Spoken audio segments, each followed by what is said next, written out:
mas mahirap talaga yung mga preparation natin these past few sa recording, yung kanta mismo.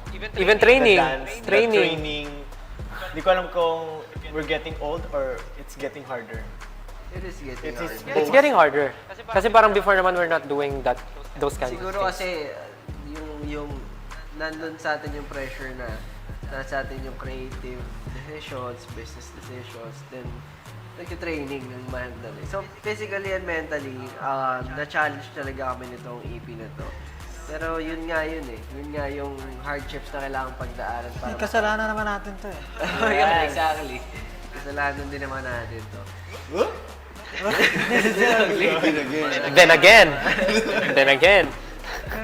Pero kasi siguro share ko lang din with the EP. Parang ito siguro yung EP namin na lahat ng song ay nahirapan kami mamili kung ano yung title track, ano yung next track. Like parang super nahirapan kami mamili. Even the team, parang hindi namin alam ano yung second song, third song kung meron man. I mean, kung ano yung possible next title. Parang ganon. So, sobrang hirap kasi parang sobrang lahat deserving talaga and yun yung pinaka-na-excite kaming marinig yung lahat pagka kompleto na. Actually, kompleto na.